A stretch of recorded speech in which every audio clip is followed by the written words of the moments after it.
and a guitar at 2000 Trees. I'm with Freddy from Thank. How are you guys?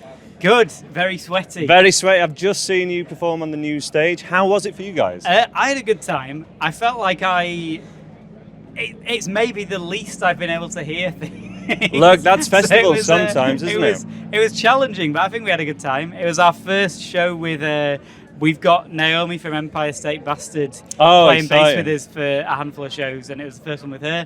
So that was really nice. She Wonderful. Nailed it. So, that's yeah. super exciting. And you guys have done some tour dates earlier this year. What's a highlight of the year so far for you? Just plucking one out. What Do you comes know to what? mind? This wasn't even part of a tour, but my favourite gig we've done this year was we played an all-dayer in Saltaire, of all places. We played at Caroline Street Social Club, which is like working men's club. And it's like, I'm assuming you know the Brudenell in Leeds. Oh, of course, yeah. I feel legendary venue. The Brudenell Shout is out amazing, to Brudenell.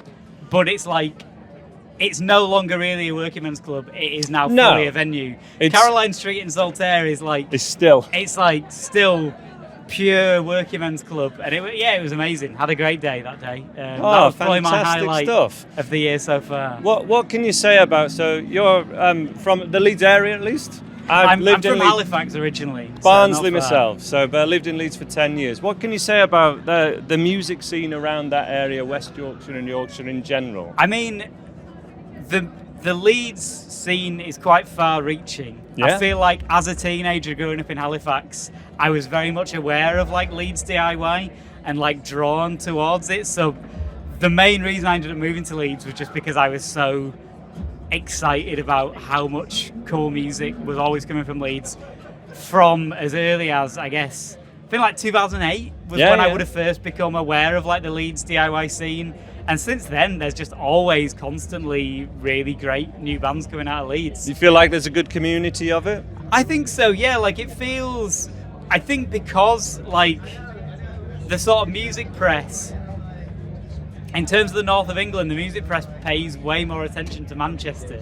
And I think that allows, in a weird roundabout way, that actually allows a lot of much cooler stuff to develop in Leeds. A lot more creativity, because you're outside of like the glare of kind of the BBC in like Manchester and Salford or whatever. Yeah, so there's always like some quite left field stuff, and it also means because it feels like there's less chance that you're going to get suddenly picked up by a massive label. It does mean that people are just mates and are just looking out for each other. There's not the sense of competition that there might be in some other cities where the music press maybe does have more of an eye on it.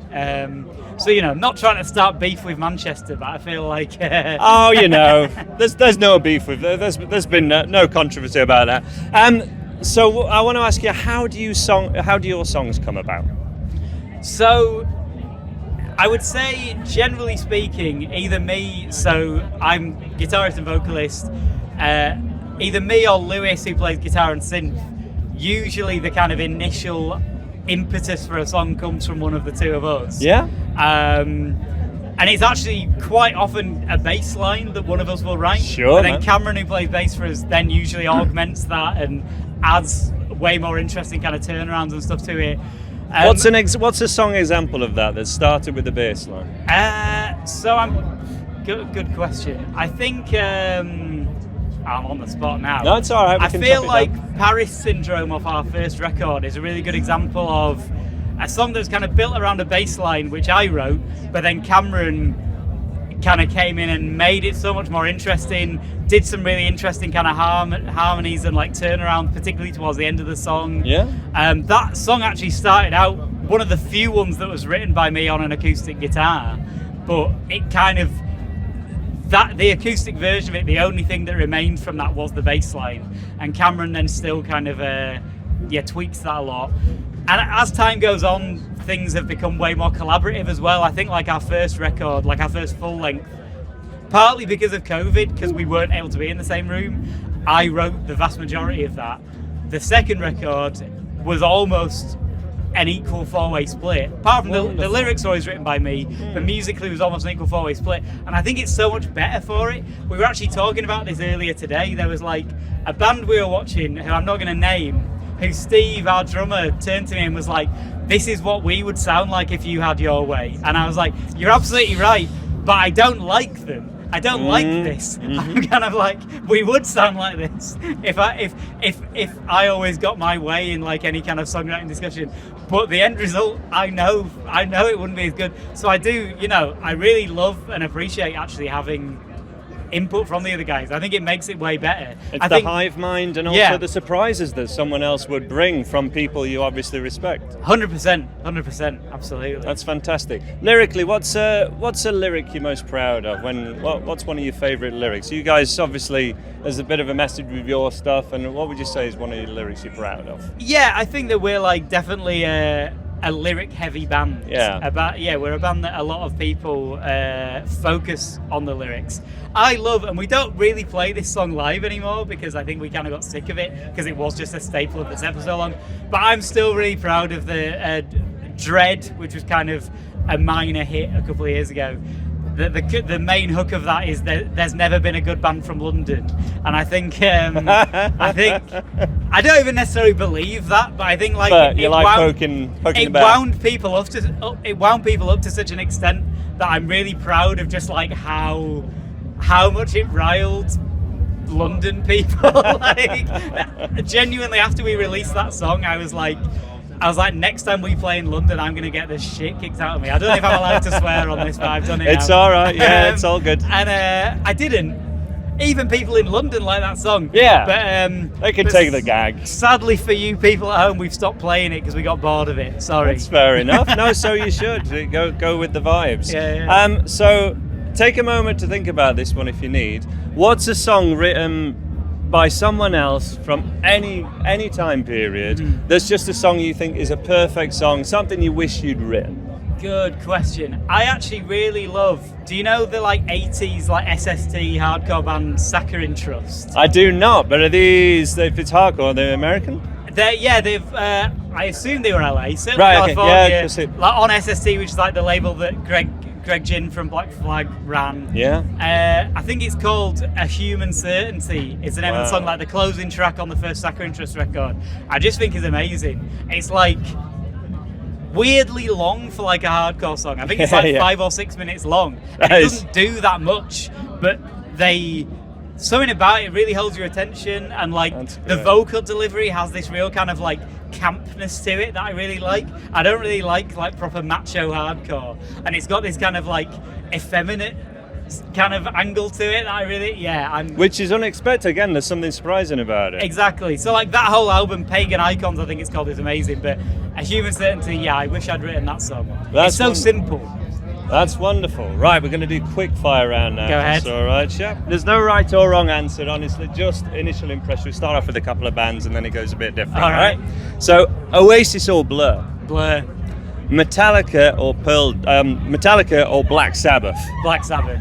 I've got a Black Sabbath tattoo actually. Oh, there sweet. Have a look at that. What did you think to the tribute show? I haven't actually watched it. I say tribute show. It's the that's what show. It reminds the final show. I actually haven't watched it yet. I was promoting a gig on the night it happened. Oh wow! And I haven't had a chance to watch the stream. There is plenty up, and the supergroup stuff was probably the most interesting. Certainly because I saw Sabbath in the end tour. Oh yeah. Which that's they could still really do it. Obviously he's had a lot of problems, hasn't he? But absolutely, if anyone deserves that, it's Ozzy. That kind of send off. Absolutely, He has contributed to the rock oeuvre more than most. Yeah, for sure. Well, actually, you were asking about lyrics I'm proud of. There is a song of ours that has the line, "I am Iron Man, Lisa needs braces, dental plan." Which that is a great lyric. I'm very proud of that one. I do like that one. Taking it right back, Beatles or the Stones? Beatles. Therefore, Lennon or McCartney? Oh shit, McCartney. Okay. I feel like if only just McCartney, he just doesn't take himself too seriously. He's still doing it, man. 82, we've seen him. He's like a particular kind of cooked that I feel like you could only be from like being in the biggest band of all time. Him and Ringo are both just like a very particular type of insane. Yeah. They don't make them like that anymore. They don't, it's true. Music or lyrics? Says music. The guy. Music. Who puts a lot of emphasis on lyrics, but you need music as the vehicle, I guess. Well, it's weird because I don't pay that much attention to other people's lyrics. Well, that's terrible, isn't it? But it means a lot to you. No, I get that. Tuning down or staying in standard with the guitars? We pretty much always play in standard, but for the next record, I think there's been some talk of tuning down a bit, so Nice, okay. wait and see, but standard, I guess, for now. Gibson or Fender? Fender. Guitars. Ooh, nice. High gain or clean tone? Are we talking the amp itself? I'm talking whatever comes to mind. So I play through a clean amp, but Yeah, then I play through a Rat, which is set pretty... A Rat? Yeah. So therefore, the next question is distortion or fuzz? A Rat, I guess a Rat is classed as a distortion, isn't it? It is very. I it's feel like the the line most is quite dirty blurred. distortion, though. It's Yeah, not distortion Really, it's in a that case. post-metal distortion, isn't it? Big chorus or big riff? Big chorus or big riff? Yeah. Big riff. Headline set or secret set? Secret set. And good man. Finally, music theory or feel? Feel, just because I'm too stupid to understand most music theory. Me too, a lot of the time. To the To be bank. fair. Thank you so much for talking to us. Thanks, Check us man. out. Thank.